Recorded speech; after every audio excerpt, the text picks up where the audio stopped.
Olá, começa agora mais um programa Pé pra Fora, feito para você, empreendedor que quer expandir seu negócio e ver no mercado exterior uma possibilidade. Hoje vamos conversar com o Gustavo Reis Melo, analista de competitividade do Sebrae Nacional. Mas antes de começar nosso bate-papo, vamos conhecer a história do Edson Ramucci, dono de uma das maiores redes de franquias de estética e emagrecimento do Brasil. Na tela. Meu nome é Edson Ramucci, sou médico e tenho 62 anos. Bom, eu sou o fundador do Emagrecentro. O Emagrecentro é uma rede de clínicas de emagrecimento e estética que existe há 37 anos, estamos comemorando agora, nesse mês, e é a maior rede de clínicas do Brasil. São 350 unidades espalhadas por todos os estados brasileiros. Minha primeira unidade, como eu falei, começou há 37 anos atrás, na cidade de São Bernardo do Campo. Era uma clínica popular, voltado a atendimentos de todos os problemas de saúde. Afinal, eu tinha feito residência de cirurgia geral e cirurgia plástica. Estava fazendo de cirurgia plástica quando eu montei a primeira unidade. Mas, na verdade, ela não era voltada só a emagrecimento, e sim a um atendimento clínico geral e cirúrgico geral. O meu foco sempre foi cirurgia plástica naquela época, né? E eu atendia os pacientes para cirurgia plástica lá em São Bernardo do Campo, né, nessa primeira unidade. E o que acontece? Para você ter um resultado melhor de uma cirurgia plástica, o paciente tem que estar próximo do peso ideal, porque aí ele vai ter um resultado muito melhor.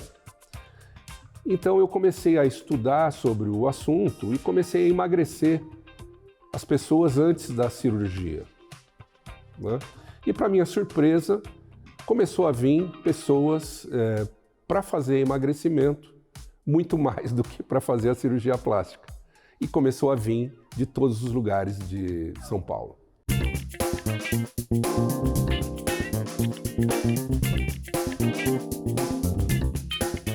Lembro das dificuldades. Inclusive, a gente abriu com 4 sócios, todos colegas de faculdade. Eu me formei na Santa Casa de São Paulo, né? E eram todos colegas de turma lá da Santa Casa. E aí o que aconteceu?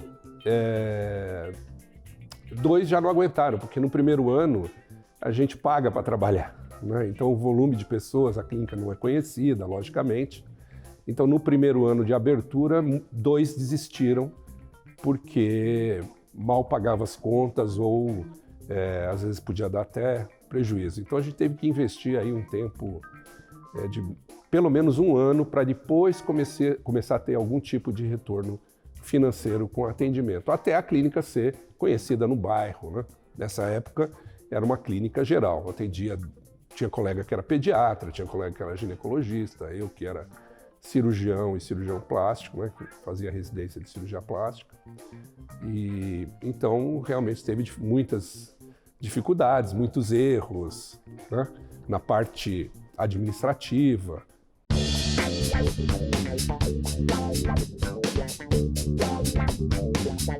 Então, o que aconteceu? Depois de muitos anos, eu já tinha muitos clientes, muitos pacientes vindo, como eu falei, de todos os lugares de São Paulo. E aí eu parei para pensar e pensei assim, bom, vem tanta gente de tantos lugares, provavelmente tem muito mais gente ainda que não vem porque é distante. Então, o que eu fiz? Eu comecei a montar em pontos cardeais de São Paulo, região norte, sul, leste e oeste, novas clínicas para atender esse público. Só que eu era apenas um atendendo. Então, o que eu fiz nessa época? Eu chamei colegas, passei meu know-how para eles nessa área de emagrecimento e chamei colegas médicos para atenderem no meu lugar. Então eu montava a clínica, eu já tinha os clientes daquela região, só que ele que atendia. E a gente dividia os lucros, né? E isso foi, então eu comecei a abrir, porque eu não podia atender todos os lugares, né? Então abrimos em Santana, aqui na Vila Clementino, São Miguel Paulista, então regiões bem distantes em São Paulo para atender. E deu certo. Começou a vir realmente muita gente para todas essas unidades, com colegas médicos atendendo no meu lugar. Esse formato, de uma forma, vamos dizer, precursora de uma franquia, começou em 1990. Em 1994, eu cheguei à conclusão de que eu teria que oficializar realmente como uma franquia, né? Então, em 1994, eu pensei também, esse nome de Clínica Santa Catarina, para uma franquia, não dá. Eu tenho que melhorar esse nome. E eu fiz uma pesquisa entre os próprios pacientes, pedindo a eles sugestões de nome. E teve um dos pacientes que sugeriu Emagrecentro. Aí eu registrei, logicamente, a marca e registrei todo o nosso formato de negócio na ABF, na Associação Brasileira de Franchising. Então fiz toda a documentação que a lei de franquia exige e aí sim, oficialmente, transformei em uma franquia em 1994.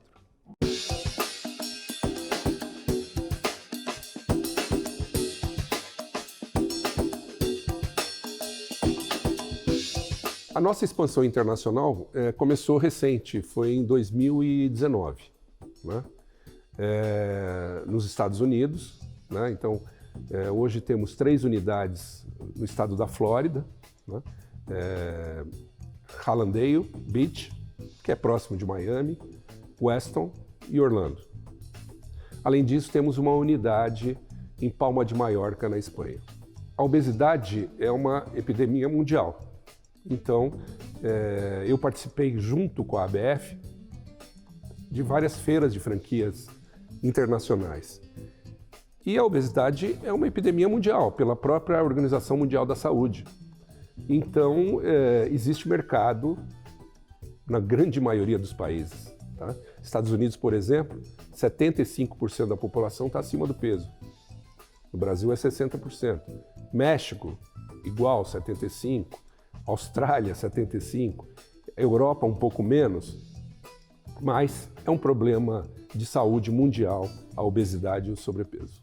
Para começar a internacionalização lá nos Estados Unidos, por onde a gente começou, na verdade eu fui morar lá, morei durante 2 anos para estudar o mercado e junto a gente montou um escritório junto da Apex do Brasil, que é aquele órgão governamental brasileiro que incentiva as exportações. Então a gente tinha lá um escritório onde eu comecei a fazer todos os estudos do mercado lá nos Estados Unidos. Então, nesses 2 anos que eu morei para estudar o mercado lá, a gente visitou concorrentes, fez uma pesquisa de mercado e a gente viu que a gente não ia ter muita concorrência nesse segmento nosso. Tá? E, como eu falei, a gente ficou com um escritório dentro da Apex lá em Miami, né? Onde a gente pegava informações, fazia um planejamento do negócio, registro da marca. A marca é interessante porque Emagrecentro, para o americano falar, é impossível, né? Então a gente mudou também o nome lá e lá passou a ser chamado Best Shape.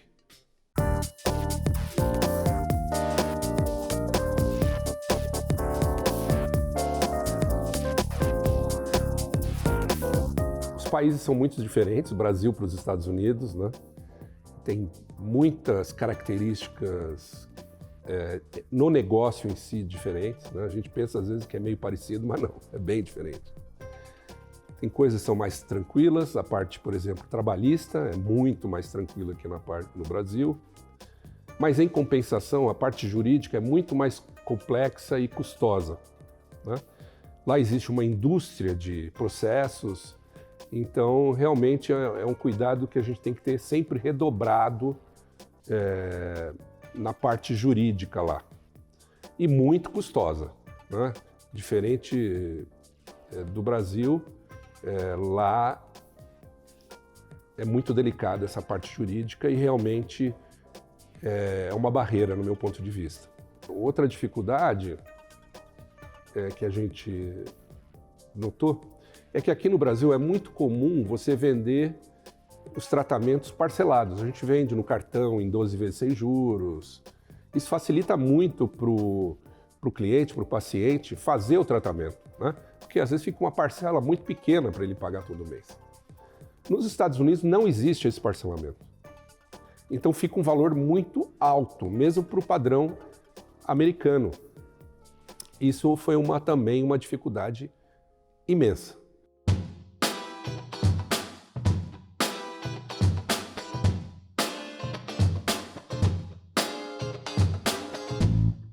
Tivemos que fazer algumas adaptações com relação aos tratamentos. Aliás, teve até coisa boa também que a gente trouxe de lá e a gente aplicou aqui no Brasil, né? Então, por exemplo, lá, para você fazer uma aplicação, como a gente tem aqui no Brasil, aplicação para gordurinha localizada, aplicação para acelerar o metabolismo, aplicação de carboxiterapia, para gordura localizada e tal, você não precisa ter médico aqui no Brasil, basta um biomédico. Lá não, lá precisa ter um médico responsável, né? Aqui, o responsável técnico é o próprio biomédico esteto, né? No Brasil, lá é o médico. Então lá o custo é muito maior, porque o médico lá ganha muito bem. Além disso, para fazer a aplicação, precisaria de uma nurse practitioner, que é uma enfermeira padrão, que ela funciona até como uma médica clínica geral também. Ou seja, muito caro o salário. Então a gente preferiu eliminar essas aplicações lá nos Estados Unidos. E o que a gente fez? A gente substituiu a aplicação por um adesivo transdérmico que faz a mesma função, com os mesmos componentes. Tipo aquele adesivo para parar de fumar, só que é um adesivo que acelera o emagrecimento, que a gente começou lá. E deu tão certo lá que a gente acabou trazendo para o Brasil. Hoje a nossa rede é a única que tem esse adesivo transdérmico para acelerar o emagrecimento.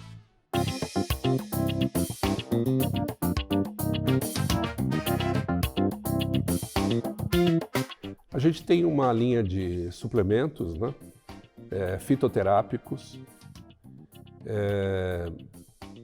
que é para consumo das unidades, certo? Com a nossa marca Best Shape, inclusive. Tanto no Brasil quanto fora, a marca do produto chama Best Shape, tá? E também temos uma linha de bebidas com zero carboidrato. Nos Estados Unidos é muito comum, chama Hard Seltzer, que é uma água com gás, com sabor, com zero açúcar, mas com álcool. Então é um drink, né, na verdade. É como se fosse uma H2O daqui do Brasil, mas com álcool. Então, e zero carboidrato, ou seja, não vai engordar ninguém. E além disso, nós somos os únicos que tem na nossa, que inclusive só é vendido na nossa rede, que é a cerveja zero carbo, ou seja, zero de carboidrato. Atualmente a gente está vendo os mercados, logicamente, de Portugal, que é uma afinidade grande com o Brasil, né? Mas também com o Paraguai, com o Chile e com a Índia, por incrível que pareça. A nossa rede tem crescido muito, né? Acredito que esse crescimento vai continuar. Até o final do ano que vem, com certeza, a gente vai ter 500 unidades por todo o Brasil. E a nossa meta no Brasil é ter por volta de 700 unidades.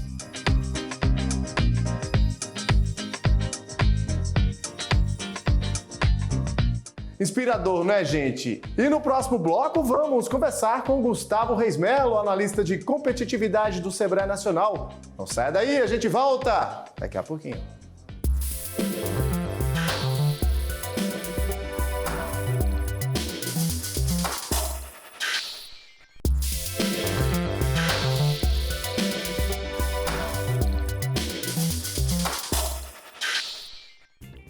Estamos de volta com o programa Pé pra Fora. No bloco anterior, você conheceu a história do Edson Ramuti, dono de uma das maiores redes de franquias de estética e emagrecimento do Brasil. E será que é possível empreender no exterior? Quem responde a essa pergunta é o Gustavo Reis Melo, analista de competitividade do Sebrae Nacional. Gustavo, mais uma vez, seja muito bem-vindo aqui ao canal Empreender, ao programa Pé pra Fora. Eu que agradeço, Bruno. Como eu sempre digo, é sempre bom estar aqui com vocês e falar sobre um tema que é de extrema importância para o pequeno negócio. Verdade, Gustavo. Gustavo, a gente sabe que o ramo de estética, de saúde, de bem-estar já é muito competitivo. E aí eu te pergunto, o que é que o empreendedor ele deve fazer para ser um diferencial e, de fato, se destacar nesse mercado tão competitivo? Bruno, assim, é muito parecido com os outros segmentos, né? Assim, isso, assim, como é que hoje, né, o Edson conseguiu se diferenciar quando você olha essa história que foi passada pra gente. O Edson não foi de agora, né? Ele começou lá na década de 80, tendo um crescimento aí nos anos 90, expandindo seus negócios aqui no próprio São Paulo e tornando a sua marca conhecida, né, nesse mercado. E é claro que a gente está falando de um segmento que ele mexe ali com a questão da vaidade, né, a questão desse bem-estar, que é um tema que começou a tomar uma proporção gigantesca, né, de uns anos para cá. Essa preocupação com o bem-estar, com a estética, né, tem um impacto das redes sociais. Então, o Edson, quando você começa a ver esse case, né, usando como exemplo para os pequenos negócios, é o nicho de mercado que ele conseguiu atingir. Você olha que ele começou aqui em São Paulo, né, começando num bairro, expandindo isso, um crescimento sustentável. Você vê que na história dele tinha sócios que conheciam também desse segmento de cirurgia plástica, né, um grupo de estudantes, a história é legal por causa disso, e esse crescimento que teve. Então ele começa a se diferenciar pelo ponto onde ele abre o seu negócio, ele começa a diferenciar pela forma de comunicar, né, o que essa empresa está levando de valor para esse cliente. Então isso tudo traz um diferencial. E é claro, hoje, quando a gente está falando, né, do modelo de negócio que ele transformou, que acabou virando uma franquia, né, você tem um padrão de atendimento, um padrão de insumo, um padrão, né, de marca, de posicionamento. Então isso faz com que o cliente reconheça essa marca, né? E num segmento que é altamente pulverizado. Desde, você está falando, quando a gente fala de segmento de beleza, de bem-estar, você está falando desde depilação ao caso da clínica do Edson, né? Que é emagrecimento, o cuidar do seu cliente. E quando você olha o portfólio, né, de serviço que ele oferece desde dieta a tratamentos muito personalizados. Isso faz com que ele conquiste cada vez mais clientes. É verdade, Gustavo. E aí eu te pergunto, como tornar um empreendimento um negócio mais competitivo? No caso de estética, é a qualidade dos serviços, é preço, é o atendimento personalizado? O que é que seria? Por exemplo, a gente pegar esses 3 pontos que você colocou, eu diria que o atendimento ele seria o essencial, seria o primordial. Porque é onde o Edson, no nosso caso aqui, ele começou a ter um diferencial, como ser reconhecido pela qualidade dos seus serviços. O preço ele acaba vindo a reboque. Porque essa noção de preço, o cliente ele vai saber se ele é caro ou barato a partir do momento do retorno que ele tem daquele serviço. Então, se tivesse que falar, né, um item desses que a gente citou agora, qualidade seria o principal. Em cima de qualidade, ele consegue construir a sua história junto aos seus clientes e sim, né, na formação do preço. Que aí o cliente, tendo um serviço de boa qualidade entregue, o preço acaba sendo um critério que ele vai levar em segundo e terceiro opção, né, de escolha. O preço não vai ser o principal, mas sim a qualidade da entrega desse serviço, o valor que ele entrega para o cliente acaba sendo primordial. Agora, Gustavo, para quem quer aí alcançar a internacionalização, no caso da Emagrecentro, ela já alcançou, ela já está presente aí na Flórida, lá nos Estados Unidos, até mesmo na Europa, lá na Espanha. Na sua concepção, é de fato o empreendedor, ele buscar ali fazer uma análise de mercado? Como fazer essa pesquisa? A análise de mercado ela acaba sendo primordial, né, para a abertura dessa empresa lá fora. Quando a gente olha os Estados Unidos, está lá, por exemplo, Califórnia. Você olha um estado que tem praia, tem uma galera que gosta de praticar esporte, tem uma galera que cuida do corpo. Ele é muito parecido, por exemplo, se a gente tivesse que comparar, né, se fosse possível fazer uma comparação, desse um Rio de Janeiro, se olhar uma praia de Ipanema, mais ou menos, onde as pessoas têm um culto ao corpo que é muito, não vou falar que é exacerbado ou exagerado, que também não é isso, mas que tem uma prática, né, de realização de coisas que são relacionadas ao corpo e à saúde, que é saudade não, a saúde. Então, quando ele pensa em internacionalizar, o importante é entender como é que é o perfil desse cliente lá fora, né? Então, de como é que ele se comporta. Então, sempre que a empresa pensa nesse mercado internacional, ela tem que pensar nesse perfil de consumidor, né? Então, você está tratando de um segmento que hoje em dia tem um apelo danado, né? E aí, quando você vai para cidades que tem praia, tem sol, naturalmente essa questão da saúde, da prática de esportes vem. Então, quando você pensa num segmento, abrir isso, imaginar, né, que essa clínica de estética é totalmente compatível com o lifestyle, né, tanto de uma Espanha, que também tem essa história de praia, festa, essa história toda, Califórnia, Rio de Janeiro. Então, é muito tranquilo, mas principalmente é conhecer o perfil de consumo, conhecer as características daquele consumidor, daquele território, né? E isso, querendo ou não, o empresário vai ter que ir lá, conversar, entender, né, de como é que isso acontece. Mas o perfil do consumidor é que vai ditar muito de como se internacionalizar e a melhor forma de internacionalização. Gustavo, como é que o Sebrae vem trabalhando, auxiliando esses empreendedores que literalmente querem sim cruzar as fronteiras, colocar aí o pé para fora? Quando a gente olha, por exemplo, esse caso agora do Edson, então a gente está falando de um segmento que se tornou franquia, então a gente está falando de uma padronização desde o insumo à fachada de loja. Então isso o Sebrae vem ajudando empresas que querem se tornar franquias, esse é um primeiro ponto nesse segmento de franquias. No outro ponto é a modelagem de negócio, que o Sebrae também auxilia esse empresário em pensar de qual é a melhor maneira dele chegar nesse território lá fora. Então, quando o Edson, hoje aqui ele chama Emagrecento no Brasil e leva para os Estados Unidos chamando Best Shape, né, você vê que tem relação, mas se você começa a identificar, por exemplo, que lá, se você levasse Emagrecento, por exemplo, para os Estados Unidos, não ia fazer sentido nenhum naquele território. Então, aqui a gente modela esse negócio, ajuda a pensar numa nova marca, como é que você consegue ser melhor identificado lá fora. Esse planejamento estratégico, né? E lembrando que internacionalização é possível de ser feito por pequenas empresas, isso não tem problema, entendendo que esse é um processo de médio a longo prazo, né? Hoje, para o Edson se instalar, ter 2, 3 lojas nos Estados Unidos, uma na Espanha, não foi de um dia para a noite.